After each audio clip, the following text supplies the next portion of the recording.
Welcome to சுடு தண்ணி. இன்னைக்கு 26 days of A to Z சேலஞ்சில் நம்ம பார்க்க போகிறது ஐக்கான ஐஸ் டீ எப்படி பண்ணுறதுன்னு பார்த்துடலாமா? ஹாட்டான இந்த சம்மருக்கு சில்லுன்னு குடிக்க செம்ம சூப்பராக இருக்கும். இது பண்ணுறதுக்கு வெறும் 5 நிமிஷம் தான் ஆகும். இதோட இன்க்ரீடியன்ஸை நான் டிஸ்கிரிப்ஷன் பாக்ஸில் கொடுக்குறேன்.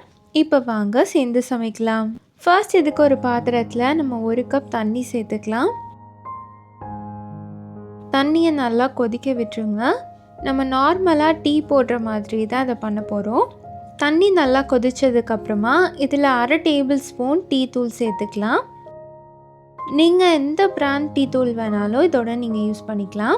டீ தூள் சேர்த்துட்டு இது கூடவே 1/4 கப்புக்கும் கொஞ்சம் அதிகமாக சர்க்கரை சேர்த்துக்கலாம். சேர்த்துட்டு இதை நல்லா கொதிக்க விடுங்க. சர்க்கரை நல்லா கரைஞ்சி வரணும். சர்க்கரை லாஸ்ட்டாக நம்ம சேர்க்கும் போது கரையாது, அதனால் டீ டிகாக்ஷனோடையே நம்ம சர்க்கரையை சேர்த்து நல்லா கரைச்சி எடுத்துக்கலாம். இது ரெண்டும் ஒரு 2-3 நிமிஷம் மட்டும் நல்லா கொதித்து வரட்டும். லைட்டாக மிக்ஸ் பண்ணிவிட்டு நல்லா கொதித்ததுக்கப்புறமா இதை ஆஃப் பண்ணிடுங்க.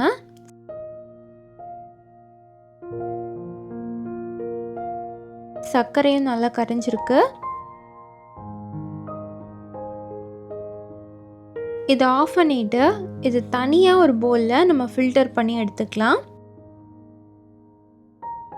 இப்போ நம்மளோட டிகாக்ஷன் ரெடியாக இருக்குது. இது இருக்கட்டும். அடுத்து சர்விங் கிளாஸில் 1/2 கிளாஸ்க்கும் அதிகமாக ஐஸ் க்யூப் சேர்த்துக்கோங்க. சேர்த்துட்டு நம்ம ஆல்ரெடி ஃபில்டர் பண்ணி வச்சுருக்க டீ டிகாக்ஷனை இதோட சேர்த்துடலாம்.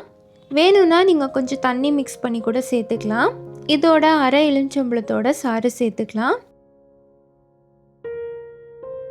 சேர்த்து நல்லா கலந்து விட்டுருங்க. அவ்வளோதான். நம்ம சுகர்லாம் ஆல்ரெடி ஆட் பண்ணியிருக்கனால இதில் ஆட்-ஆன்ஸ் எதுவுமே கிடையாது. ரொம்ப ஈஸியாக பண்ணக்கூடிய ஒரு 5 மினிட்ஸ் ரெசிபி. இந்த சம்மருக்கு ஏற்ற ஒரு ரெஃப்ரெஷிங்கான ட்ரிங்க் இது.